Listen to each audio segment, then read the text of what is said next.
Gente, senta aqui. Porque o que eu descobri? Sério, eu tô com a cabeça fervendo. Sabe aquelas histórias que a gente ouve na igreja desde pequena? A criação do mundo, Noé e a arca, Sodoma e Gomorra. A gente cresce vendo isso como milagre ou castigo, né? Mas, e se eu te dissesse que essas narrativas são versões super resumidas e, sinceramente, muito bem editadas de registros que são milhares de anos mais antigos? Eu tô falando de textos sumérios que descrevem esses mesmos eventos não como magia, mas como engenharia, astrofísica e política. Quer saber mais? Então me acompanhe. Eu sou Sofia e vamos repassar esse passado a limpo.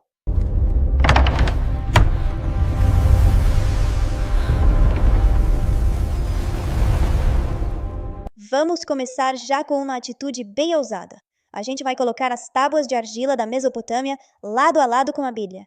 O objetivo aqui não é atacar a fé de ninguém, mas sim investigar por que a história oficial omitiu esses detalhes tecnológicos da gente. O livro de Gênesis começa assim: no princípio, Deus criou os céus e a terra.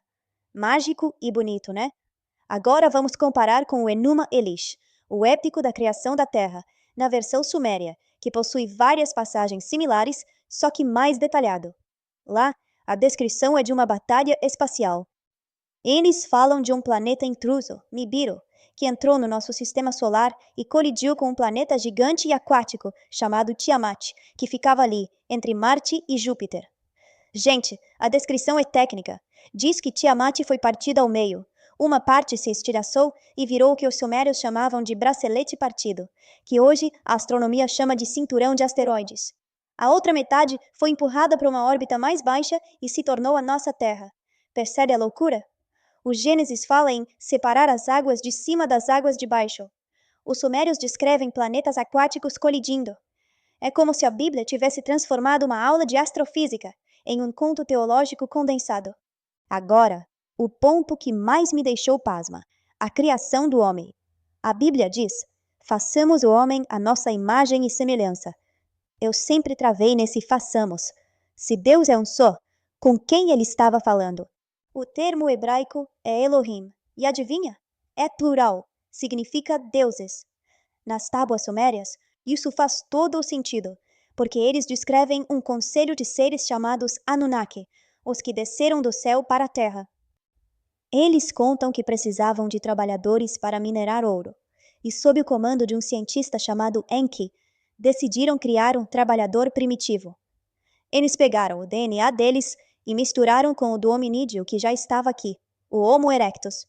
Foi um processo de tentativa e erro, tipo uma fertilização in vitro de milhares de anos atrás.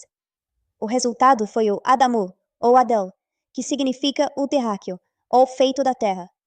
Não foi barro mágico, gente. Parece ter sido manipulação genética pura. E a história da costela de Adão. Essa é a minha parte favorita do telefone sem fio histórico. No sumério, a palavra para costela é Ti, mas Ti também significa vida. Ninti, a médica Anunnaki, era a senhora da vida.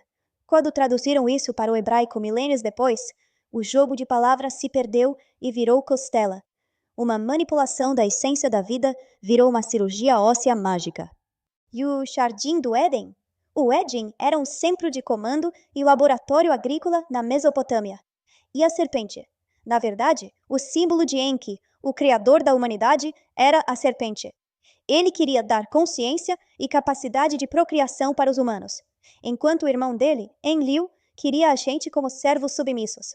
A expulsão do Éden foi, na verdade, uma briga de diretoria alienígena sobre o destino da nossa espécie. Para terminar, o dilúvio e Sodoma e Gomorra. A Bíblia diz que Deus se arrependeu e mandou chuva. Os sumérios dizem que foi um desastre natural causado pela aproximação de Nibiru, e que Enlil proibiu qualquer um de avisar os humanos, porque ele queria que a gente fosse extinto. Foi Enki quem quebrou o juramento e avisou Noé, Ziusudra, para construir um barco selado com betume. Eu sei, é muita coisa para processar. Mas olhar para o passado desse jeito não anula a nossa busca por Deus.